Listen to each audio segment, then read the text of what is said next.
Hi, everyone. I think we will start in a couple of minutes. We're just waiting for a few more people to join us, and then we will get going.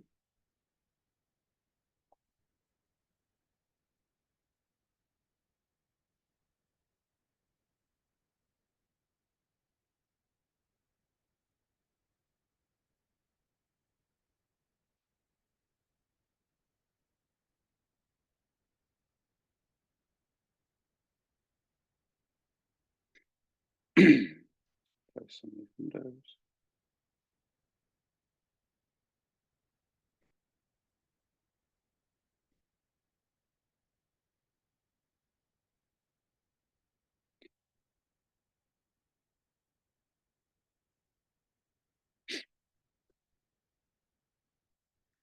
Excuse me.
We are a couple of minutes into the webinar, so I think it's okay to start now.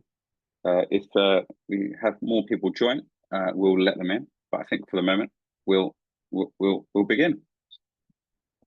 So thank you so much for joining today. My name is Naimish Gohil. I'm the founder and the CEO of Satchel. And today I want to talk to you about different tactics that we can use to make SEL part of everyday school life and doing it in an authentic way. That seems to be a big challenge. So, yeah, let's get straight into it. Just as a backdrop, Satchel, we are a tool of products that really focuses on preventative mental health. SEL is a core component of this.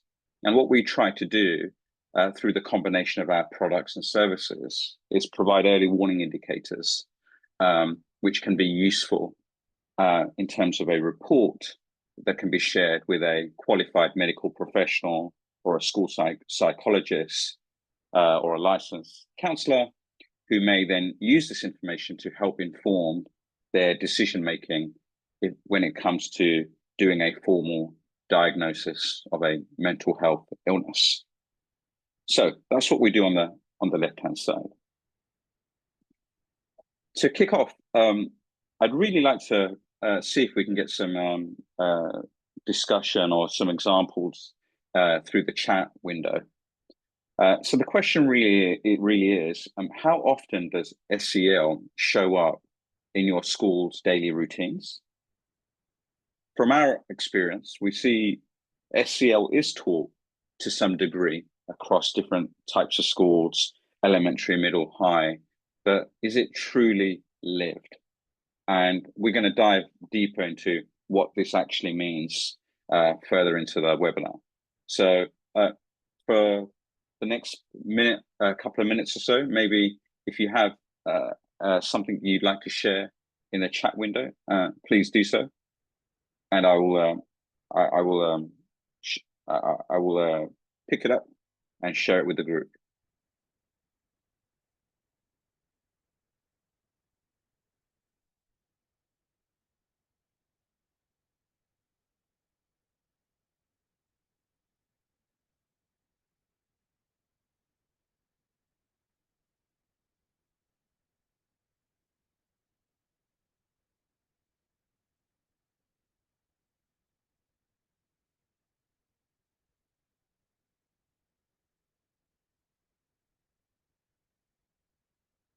So whilst folks are doing that, I'm just going to share a couple of examples from my own experience.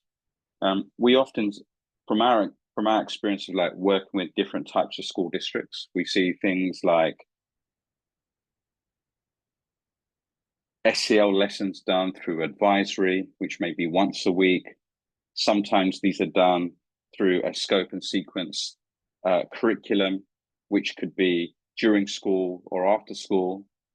Sometimes we see it just through great teaching, where it really does live within the school values, and it's demonstrated on a day in day out basis.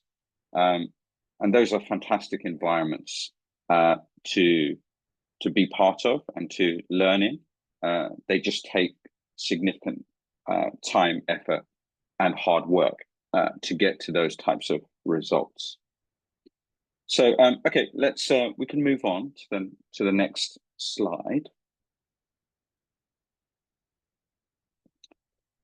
So, again, just before I go into the different tactics, I think it's clear from our experience, we see that to do this type of work really, really well, it really has to be embedded. It has to be part of the culture within the school, and it really has to be lived versus it just being taught. And so I think everyone who's attended today already understand the benefits of building strong social emotional skills. But there are examples like stronger relationships, better classroom management, and of course, the lagging indicators, which lead to improved academic outcomes. So let's dive straight into some of the different ways where we can make SEL a daily habit. I'll share a bit more detail regarding each of these 5 points that I've highlighted. The first one, we've got start small with daily check-ins, and I'll come on to that. Building SEL into our existing lessons, using routines to reinforce SEL skills. Routines are really, really important, whether it's at home or whether it's at school or whether it's the routine we have to go to gym or whatever else it might be. But routines are really important. Making it visible and modeled by adults. And the last one is recognizing when to get feedback and adjusting accordingly. So, number one, depending on where you are in your school journey, a really good place to start is introducing some form of check-ins. These could be small check-ins in the shape of a 2-minute emotional check-in to help students self-regulate. It could be simply using a simple survey on paper or online where you can use emojis on a sliding scale, or it could simply be spending the first 5 minutes of a lesson where you're intentionally doing a check-in activity. That's really, really key. And it's a pretty low bar, but if you do this consistently with a specific class or a grade level, you really do start to uncover lots of different things that you can then utilize and adapt your teaching and learning as a result.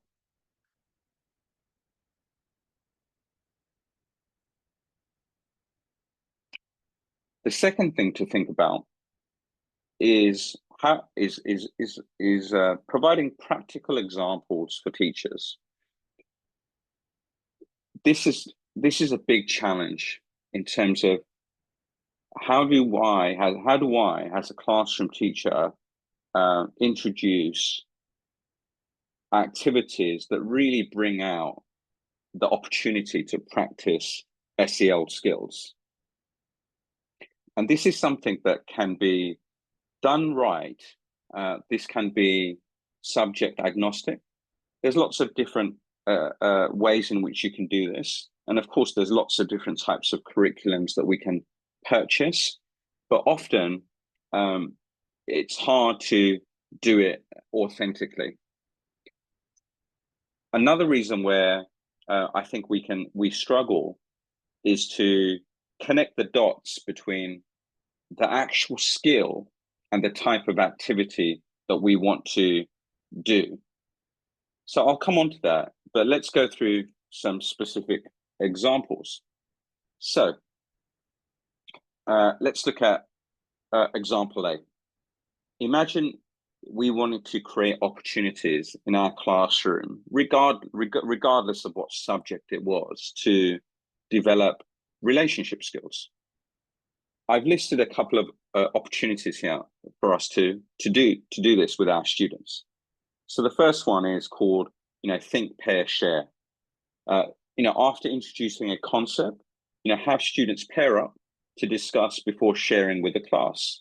This really helps build communication and collaboration. It's something very, very easy to do with very little preparation. But recognizing that this is an activity that you can do as part of your bow and arrow is really, really helpful. Group projects. Assign rotating roles, facilitator, recorder, presenter, to practice teamwork and accountability. Again, these are opportunities to build relationship skills. Another example is appreciation circles. So at the end of a project or a unit, you could have students share something that they appreciated about a peer's effort or contribution.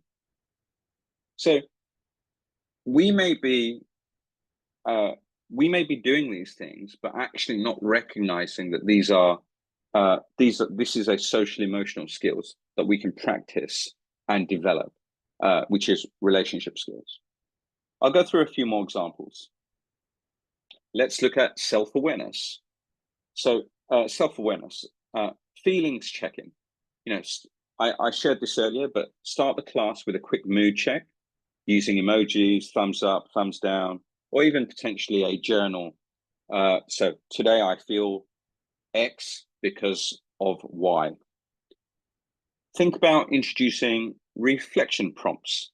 So again, after maybe an assignment or a task, what challenged me today? How did I handle frustration? Identity connections. Ask students to connect content to their life or culture.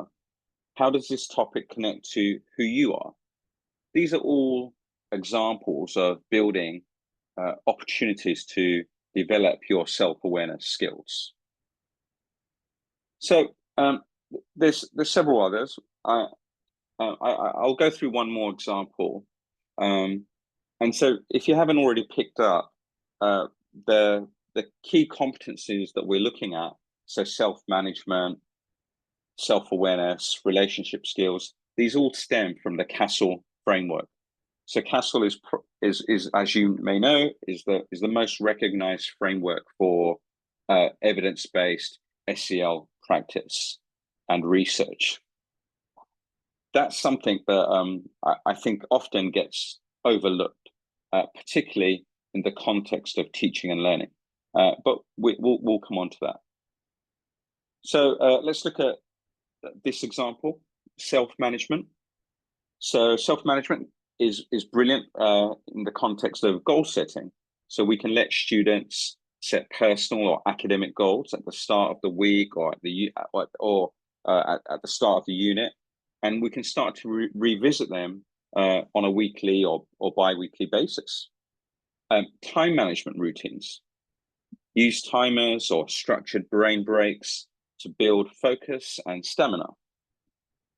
calm corners or other tools, offer strategies for emotional regulation, like doodle sheets, breathing exercises, or a quiet space for 2 to 3 minutes. These are these are all brilliant examples that are very easy to adapt and try to develop these skills. So I won't go through. We've got many other examples across each of the competencies, but we will share a free resource that we've developed. So think of it like a cheat sheet that any teacher can use, whether it's elementary, middle, or high school. And it's a quick cheat sheet that they can refer to very, very quickly to remind them about creating these types of opportunities, regardless of what they're delivering in terms of instruction. And so, yeah, we'll move on. I think the key thing that we see is, I touched on it earlier, but I didn't explain it very well, is connecting the dots.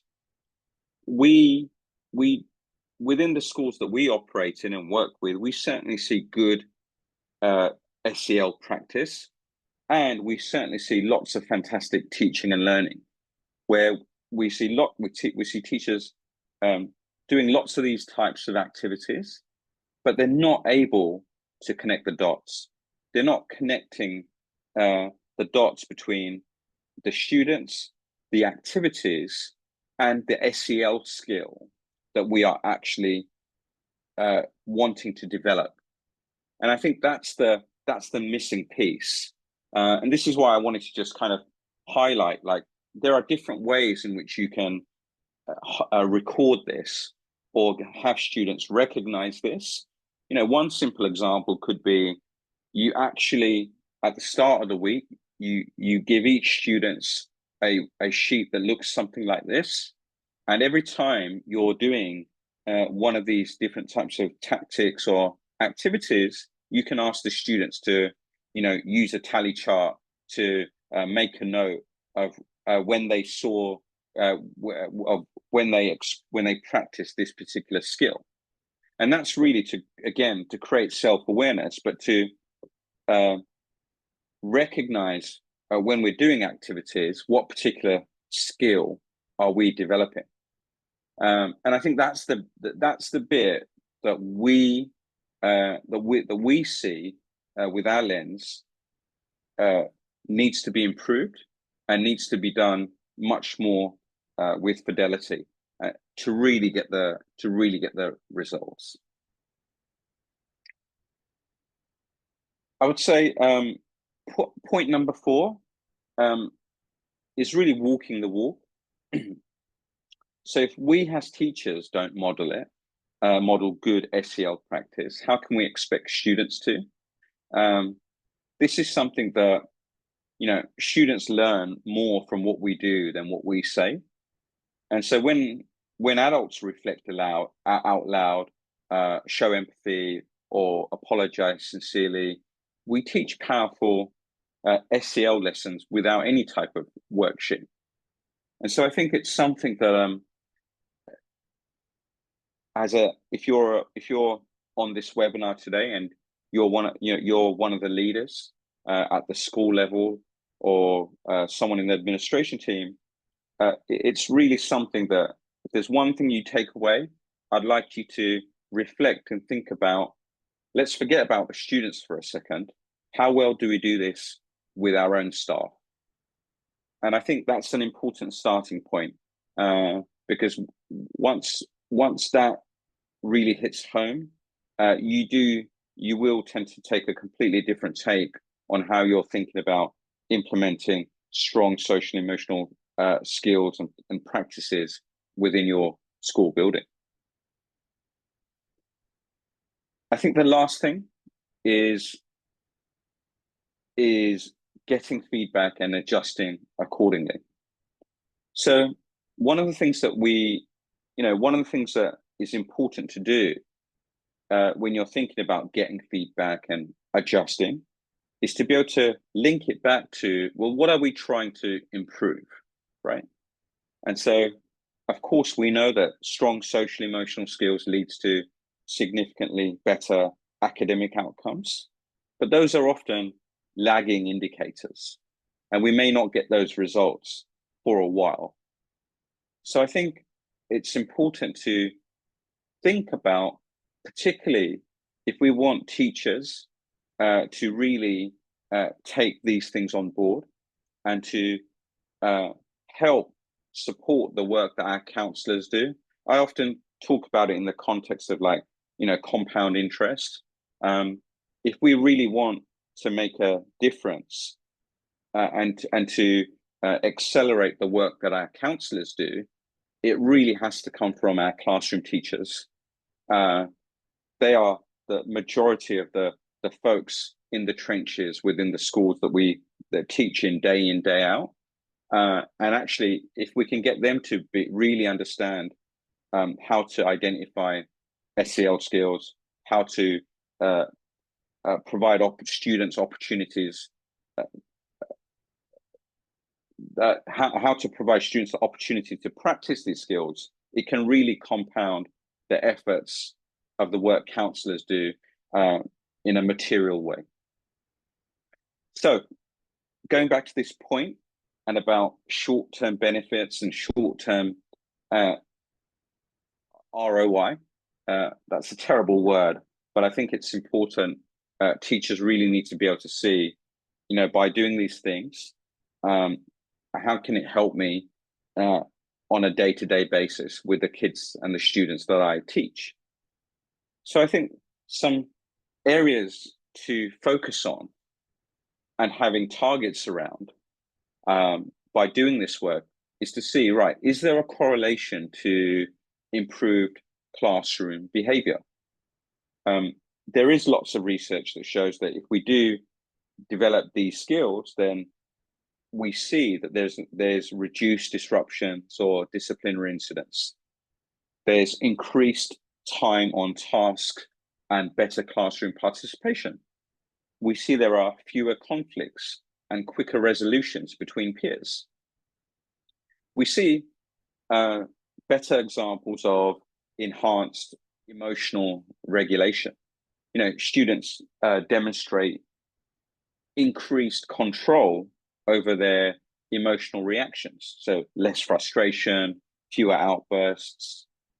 They start to develop the ability to identify and verbalize their feelings more clearly. So I think there's other areas as well, like, can I see better peer relationships? Do students work better in groups? Are there more positive interactions and cooperation? These are all things that you can see, and they're much easier to recognize. Of course, there are other things, decrease in bullying behaviors. Do you see more empathy and kindness towards classmates? So just being able to lock down some of these as checkbox items and to be able to then stop and reflect yourself and just check yourself like once a week. Okay, I've applied some of these tactics that work in my day-to-day teaching and teaching. At the end of the week or at the end of the second week, am I starting to see a difference, a positive difference in some of these areas? And I think that's a really, low effort way of connecting the dots, right?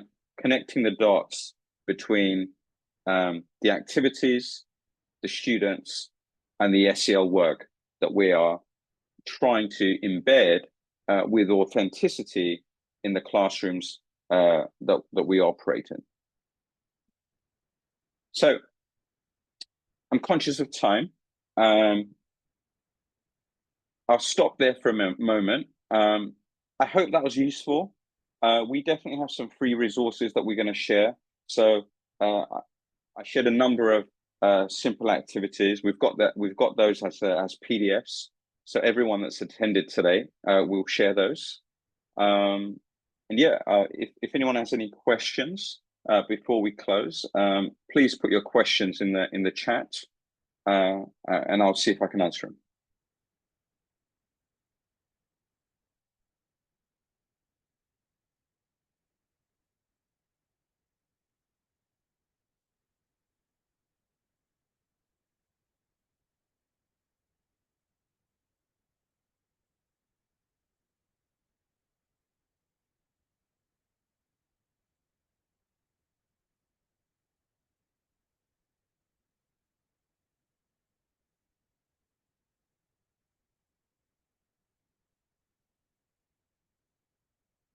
Okay, so on that note, thank you so much for attending.